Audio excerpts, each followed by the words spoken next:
네, 오늘 에베소서 6번째 시간입니다. 지혜롭게 사는 삶이라는 제목으로 말씀 나누도록 하겠습니다. 오늘 우리가 읽은 에베소서 5장 15절에서 21절까지 말씀은 이 에베소서 4, 5, 6장을 대표하는 본문이라고 볼 수 있습니다. 자, 에베소서 1장, 2장, 3장이 교리적인 내용이라면 에베소서 4장, 5장, 6장은 실전편입니다. 우리가 실생활에서 어떻게 실천하면서 살지를 보여주는 내용이라는 것입니다.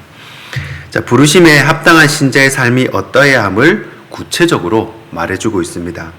자, 오늘 본문 15절부터 17절까지 말씀은 이 에베소 교인들이 어떻게 지혜롭게 살 것인지를 보여주면서 18절부터 21절 말씀은 또 어떻게 사는 것이 지혜롭게 사는 삶인지를 보여주는 겁니다. 자, 우리는 늘 지혜를 달라고 기도하며 또 자녀를 위해 기도할 때도 지혜를 주십사 그렇게 기도를 합니다.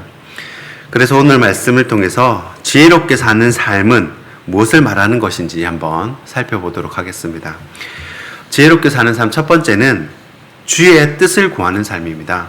17절 말씀입니다.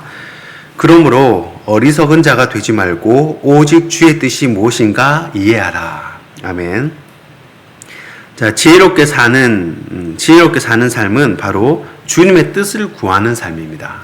주님의 뜻을 구하며 사는 삶. 주님의 뜻을 구하며 사는 삶은 늘 주님을 생각하며 어떻게 하면 주님을 기쁘시게 해드릴지 고민하는 삶입니다.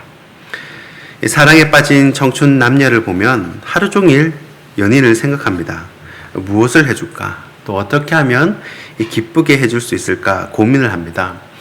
마찬가지로 우리의 고민도 그래야 합니다. 무엇을 먹을까, 무엇을 마실까 하는 고민은 이 세상 사람들이 하는 고민이라고 마태복음 6장 32절에서 예수님이 그렇게 말씀을 하십니다. 이 경건한 그리스도의 고민은 어떻게 하면 하나님을 기쁘시게 해드릴까 하는 것입니다. 어떻게 하면 우리 하나님 마음을 좀 시원케 해드릴까? 어떻게 하면 우리 하나님 마음을 좀 기쁘시게 해드릴까? 그런 고민을 하며 산다면 우리 하나님이 얼마나 기뻐하시겠습니까? 아마 그런 마음을 먹는 자체로도 하나님은 너무너무 기뻐하시리라 믿습니다. 그런 마음을 가지는 것 자체가 이미 하나님 마음의 기쁨이 된다는 것입니다. 시편 69편 30절과 31절을 보면요, 이 황소를 드림보다 하나님을 마음으로 찬양하고 또 감사함으로 하나님을 높이는 것을 하나님은 더욱 기뻐하신다고 그렇게 기록을 합니다. 이 사도 바울은 주의 뜻이 무엇인가를 이해하라고 그렇게 권면을 합니다. 이 배금주의와 음란한 문화 속에서 이 에베소 교인들은 이방인과 유대인 간의 이 갈등 가운데 있었습니다. 그때 주님의 뜻이 무엇이겠습니까? 바로 하나님을 더 사랑하는 겁니다. 우리 주님을 더 사랑하는 것. 이 사랑하게 되면 다른 것에 시간을 뺏기지 않습니다. 나의 시간과 모든 열정을 드립니다. 제가 어릴 적에 이 금요 철야에 가면요, 그때 늘 목사님이 하시던 말씀이 있었습니다. 교회에 시간 뺏기고 돈 뺏기는 것은 축복이라는 거예요. 저기 수영 로타리 구성전에 제가 가면 그렇게 사람들이 몰리더라고요. 어른들이 왜 이렇게 오시는가. 제가 초등학교 때 지나가면 그 들리는 말씀이 있어요. 교회에 시간 뺏기고 돈 뺏기는 거는 이 축복이라는 겁니다. 그런데 시간이 흐르면 흐를수록 참 그 말씀은 깊이가 있고 또 참말이라는 게 느껴집니다. 여러분, 돈 있고 여유가 있어 보십시오. 열이면 열 모두 세상의 것을 위해 쓰여집니다. 제가 한 달 남짓 LCT에 운동하러 다녔지 않습니까? 그 LCT 사시는 분은 지난달 술값만 1,200을 썼답니다. 돈이 많으니까 그렇게 세상에 많은 것을 쓴다는 거예요. 세상의 유흥이나 쾌락에 돈과 시간을 쓰는지 아니면 자신을 즐겁게 하는데 무언가 이 돈과 시간을 쓴다는 겁니다. 반드시 그렇습니다. 사람은 반드시 그래요. 그 돈은 너무 가치 없이 쓰여진 돈입니다. 그 시간 역시 되돌릴 수가 없어요. 그러나 하나님께 드려진 헌신된 시간, 그리고 헌신된 물질은요, 하나님께서 기쁘게 받으시고 기억이 된다는 겁니다. 시편 112편 9절에 이런 말씀이 있습니다. 그가 재물을 흩어 빈궁한 자들에게 주었으니 그의 의가 영구히 있고 그의 뿔이 영광 중에 들리리로다. 아멘. 자, 하나님은 우리가 어떻게 시간을 쓰고 물질을 사용하시는지를 보고 계십니다. 그리고 지혜로운 삶은 이 무엇을 먹을까, 무엇을 입을까, 또 걱정하는 삶이 아니요 오직 주님의 뜻을 구하는 삶임을 이 사도 바울이 말해주고 있는 것입니다. 예전에 제자훈련 세미나에 한 주간 참석한 적이 있었습니다. 그때 한 목사님을 우연하게 만나게 되었는데 그 목사님은 예수님 이야기만 나오면 그렇게 눈물을 흘리는 거예요. 그분이 그 전주의 유명한 이 성결고 쪽에는 이 유명한 손꼽히는 교회의 큰 교회의 담임 목사님이셨습니다. 그런데 예수님께서 당하신 고난, 예수님께서 지신 그 십자가 이야기만 하면 마치 지난주에 그런 일이 있었던 것처럼 눈물을 흘리면서 슬퍼하시더라는 거예요. 자, 그 목사님 머릿속에는 늘 예수님 생각뿐이고요. 또 예수님 위해 살 계획만 있는 거예요. 그런 대화만 계속 하는 겁니다. 무슨 정치 이야기, 어떤 이야기를 하는 것이 아니라 오직 예수님 이야기를 하는 겁니다. 저는 이것이 악한 세상을 사는 그리스도인의 자세이자 지혜라고 생각을 합니다. 어떻게 하면 하나님을 기쁘시게 할지 고민을 해보십시오.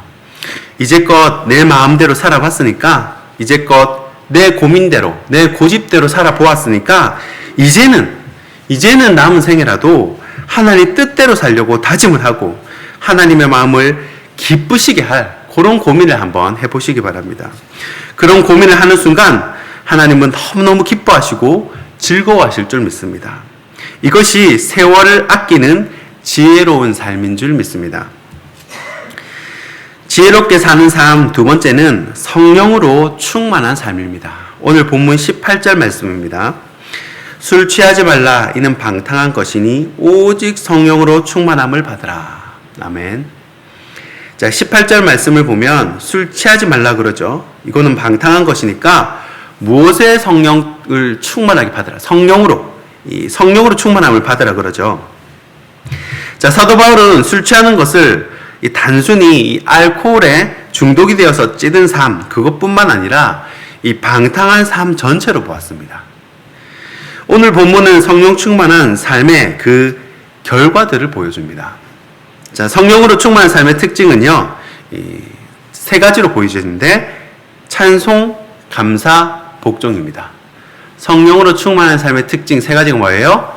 찬송, 감사, 복종이라는 겁니다. 요 세 가지. 자, 먼저 입술에 찬양이 넘치게 됩니다.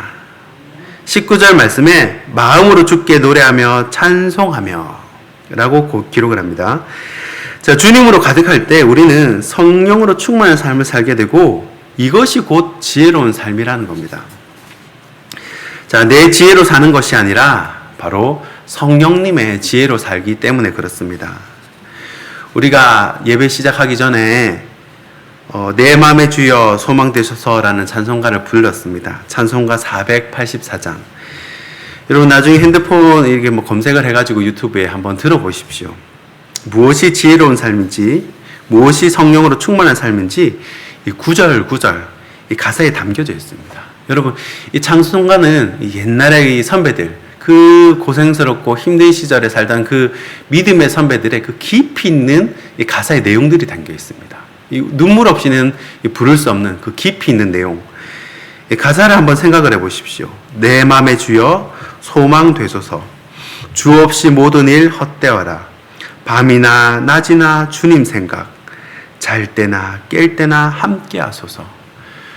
여러분 이 가사를 편안하게 먹고 살면서 그렇게 가사를 지었겠습니까? 삶의 가시가 있고 힘듦이 있고 고난 가운데서도 그때도 주님 생각하는 거예요. 그때도 배신하지 않고 그때 주님 생각하면서 울면서 이 가사를 적었을 겁니다. 저와 여러분 모두가 진심으로 이런 사랑에 젖어 살길 소망합니다. 이런 기쁨을 날마다 누리며 살기를 소원합니다. 우리 주님으로 가득할 때 우리는 입에서 찬양이 흐르게 됩니다. 마음으로 주님을 경외하게 됩니다. 여러분, 세상에 무엇이 희망이 됩니까? 헛되고 부질없으며 유한합니다. 그러나 주님은 영원하고 기쁨 되시고 소망이 되십니다. 또 성령으로 충만한 삶은요, 감사가 넘치게 됩니다. 20절 말씀에 보시면요, 항상 아버지 하나님께 감사하며 이렇게 기록을 합니다. 자, 주님이 내 안에 가득하면 에베소에 있으나 로마에 있으나 교회에 있으나 감옥에 있으나 늘 감사하게 된다는 겁니다. 그것이 비결이에요. 어떻게 그럴 수 있나라고 생각하지만 성령으로 충만하게 되면요, 이 세상과 나는 간 곳 없고 구속한 주님만 보이게 된다는 것입니다. 감사는 성령 충만한 삶의 증거요 열매입니다. 자, 또 하나, 이 성령 충만한 삶의 결과는 복종입니다. 자, 복종은요, 교만하면 할 수 없습니다. 내 자아가 죽고 또 내 고집이 죽어야 복종을 할 수가 있습니다. 이 사도 바울은 21절에 그리스도를 경외함으로 피차 복종하라라고 권면을 합니다. 자, 유대인과 이방인 둘 중 둘 다 서로를 존중하고 서로를 먼저 고개 숙이는 것이 성령 충만한 삶임을 말해주는 거예요. 서로 고개를 숙이는 겁니다. 우리는 복종함으로 하나 될 수 있고 복종함으로 평안함을 누릴 수가 있습니다. 이것이 사도 바울이 말하는 지혜로운 삶이다 라는 것입니다. 말씀을 정리하겠습니다. 사도 바울이 말한 지혜롭게 사는 삶이란 무엇입니까? 바로 주님의 뜻을 구하는 삶이요, 또 성령으로 충만한 삶입니다. 늘 나의 고민이 어떻게 하면 우리 주님을 좀 기쁘시게 해드릴까? 어떻게 하면 좀 하나님 뜻대로 살까? 이것이 나의 고민이 된다면 그 사람은 세상에서 가장 지혜로운 사람일 것입니다. 또한 내 삶 가운데 찬양과 감사가 넘치고 서로가 서로에게 피차 복종하는 것이 또 성령 충만한 삶이요 지혜롭게 사는 삶인 줄 믿습니다. 날마다 하나님 생각, 주님 생각하시며 이 감사와 찬양이 넘치는 삶이 되시기를 주님의 이름으로 축원합니다. 기도하겠습니다.